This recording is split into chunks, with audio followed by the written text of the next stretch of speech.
Ngibonge mphathi wohlelo. Hayi sengithola intombi phela, intombi nto. Hawu, qondile. Hawu, nje zonke. Ngibingelele othisha bonke basebheximba, uthisha omkhulu,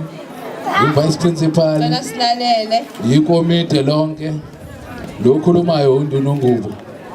Esigodini saseNadi ngaphasi kwenkosi uZM Zonda kuseyena uSG Zonda.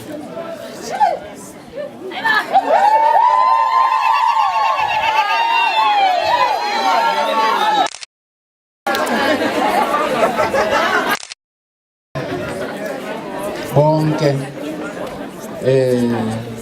ngibingelele izihambeli zethu ezithe zafika zazoletha ukukhanya lesikoleni ngoba phela okubalekile ukukhanya ngoba balethe ukukhanya njengoba ikhuluma nge-library nje bakhuluma ngento enhle kabi abantu abami. Ngibonge nje ukuthi ngithole leli thuba noma ngishaye isikhathi umsebenzi wami emningi phuma kwenye indawo manje ngifika 3 ekuseni ngahamba ngifika manje futhi ngithi bantu abami siyanibongela kwaBheximba ngichaze ukuthi ngangafunda nami la kakhulu ngafunda kakhulu nami engikubonga kakhulu ngiyanibongela uNkulunkulu abe nani kodwa nifunde enginifisela kona nje ukuthi niphase ongenzanga kahle mhlambe kade salebe lokudlala mhlawumbe uthi ufailile angasithatha isinqumo ngokwempilo yakhe sicela lokho sicela ukuthi umuntu mangabe ngampela ukuthi uthi ufailile akalinde phela aphinde iklasi lelo akade ekulona ngoba isikhathi esiningi namhlanje umuntu uthola ukuthi umuntu uthi ufailile athatha isinqumo esibi thothi ingane ziyazibulala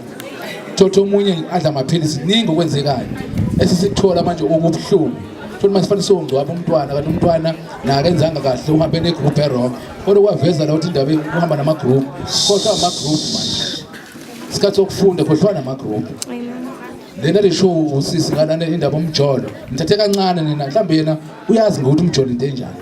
njengoba umbona ekhuluma nani nje unganganani ngomthetho mhlawumbe nangokwe-age ukuthi nje ingane eziningi zinokuhlakanipha thina ke abantu abamsumthetho ihlazo namhlanje thina bese sifunda sesebadala sihluse inkomo yabona namhlanje ngidumale ngibona ingane encane nje la ngizi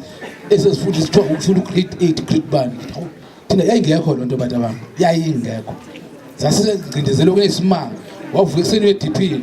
ubuye ekuseni uye esikoleni ngo-3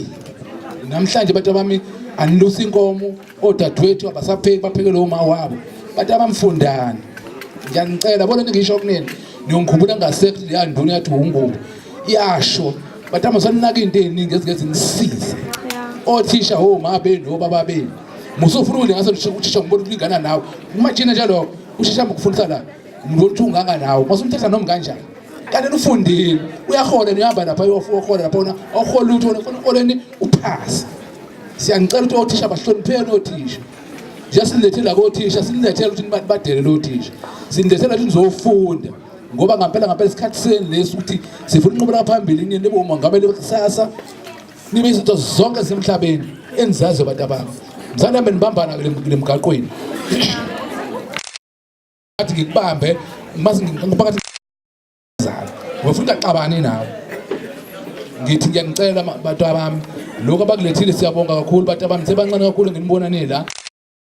ngwentsha ngizoyitshela amaqiniso ngiyakubonga lokho umntana wami wona kakhulu uthe wakhuluma la abanye bathathanga notice kodwa mina ngikulalelile ngoba sifunde lento ekuthiwa ukulalela ayinto esolo ukulalela nenhlonipho inhlonipho ibalekile nokulalela bantu abami nophumelela bantu abami ngiyabonga umphathi wohlelo.